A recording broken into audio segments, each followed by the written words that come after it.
boys and girls, it's Miss Johnston, your principal here, and I would like to read you a story today. We're going to read a story called The True Story of the Three Little Pigs.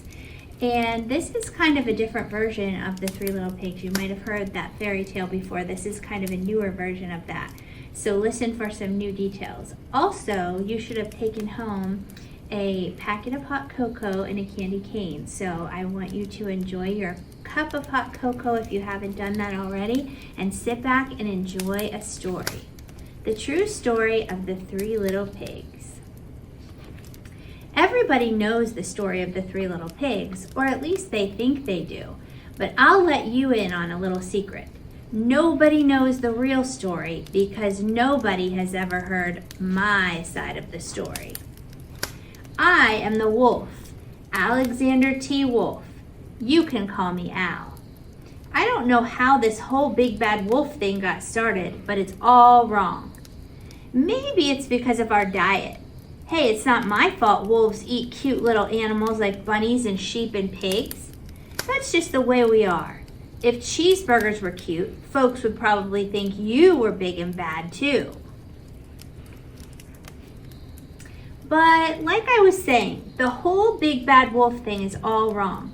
The real story is about a sneeze and a cup of sugar.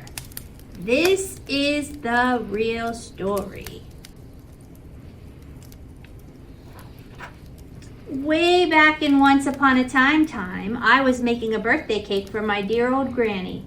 I had a terrible sneezing cold. I ran out of sugar. So I walked down the street to ask my neighbor for a cup of sugar. Now this neighbor was a pig, and he wasn't too bright either. He had built his whole house out of straw. Can you believe it? I mean, who in his right mind would build a whole house out of straw? So of course the minute I knocked on the door, it fell right in. I didn't want to just walk into someone else's house, so I called, little pig, are you in? No answer. I was just about to go home without the cup of sugar for my dear old granny's birthday cake. That's when my nose started to itch. I felt a sneeze coming on.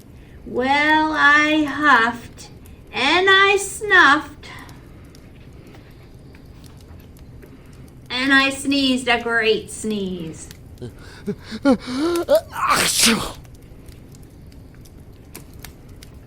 And you know what? That whole darn straw house fell down, and right in the middle of the pile of straw was the first little pig, dead as a doornail. He had been home the whole time. It seemed like a shame to leave a perfectly good ham dinner lying there in the straw, so I ate it up. Think of it as a big cheeseburger just lying there. Yes, quite absolutely right. I was feeling a little better, but I still didn't have my cup of sugar, so I went to the next neighbor's house. This neighbor was the first little pig's brother. He was a little smarter, but not much. He had built his house of sticks. I rang the bell on the stick house. Nobody answered. I called, Mr. Pig, are you in? He yelled back, go away, wolf, you can't come in. I'm shaving the hairs on my chinny chin chin.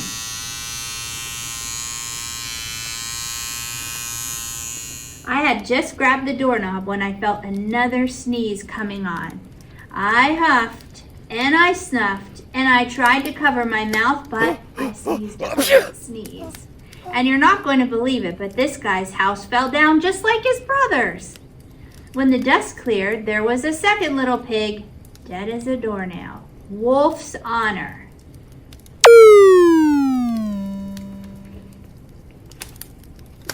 Now, you know food will spoil if you just leave it out in the open, so I did the only thing there was to do. I had dinner again.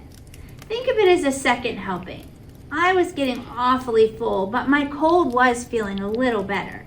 And I still didn't have that cup of sugar for my dear old granny's birthday cake, so I went to the next house. This guy was the first and second little pig's brother. He must have been the brains of the family. He had built his house out of bricks. I knocked on the brick house.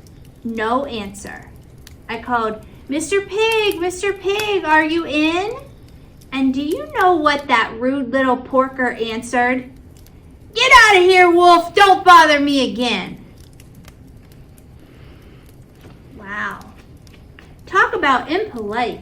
He probably had a whole sack full of sugar.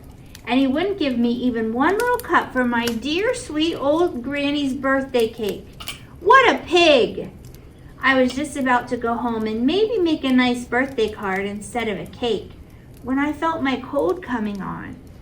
I huffed and I snuffed and I sneezed once again.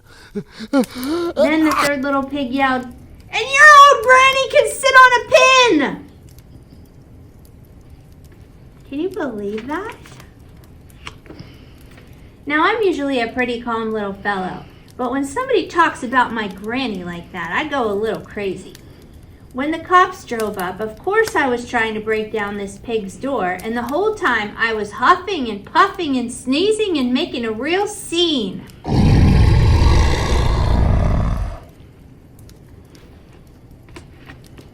The rest, as they say, is history. The news reporters found out about the 2 pigs I had for dinner.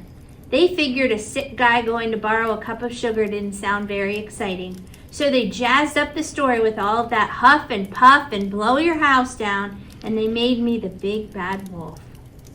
That's it. The real story. I was framed.